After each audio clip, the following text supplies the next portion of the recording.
À l'image de la majorité des pays en voie de développement, la République de Guinée connaît une croissance démographique galopante, entre 2,5% et 2,7% par an, selon les données de l'Institut national de la statistique. La structure par âge et par sexe de la population guinéenne, telle qu'elle résulte des recensements généraux de la population en 1996 et en 2014, renseigne qu'elle comporte une forte proportion de jeunes. En effet, la proportion des moins de 15 ans est passée de 45% en 1996 à 47% en 2014.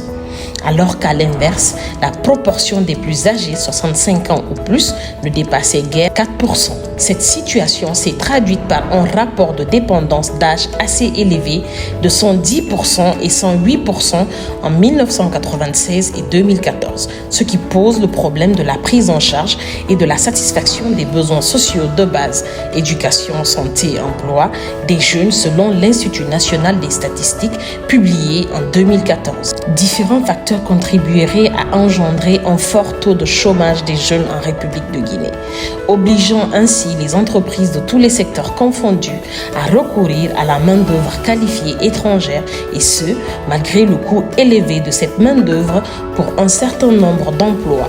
La sous-qualification de la main-d'œuvre locale serait la principale cause du chômage en Guinée. Le chômage pourrait aussi, entre autres, résulter du manque d'un cadre de concertation entre les institutions d'enseignement et les entreprises pourvoyeuses d'emploi, mais aussi de l'absence d'un système d'information sur le marché du travail, le SIMT. L'étude réalisée par le Bureau international du travail, BIT, publiée en 2020, révèle un taux de chômage global de 4,3% en République de Guinée contre 2,5% en Côte d'Ivoire, 0,3% au Niger et 1% au Rwanda.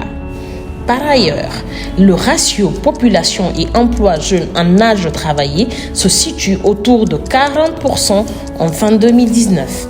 Ainsi, nous pouvons déduire que seuls 40% de la population jeune travaille. Pour lutter contre le chômage des jeunes, le gouvernement guinéen, avec l'appui des partenaires techniques et financiers, a misé sur le développement du capital humain à travers le déroulement d'un vaste programme de promotion de l'employabilité des jeunes, notamment le projet Integra, le projet Pafissam et le projet Boussège.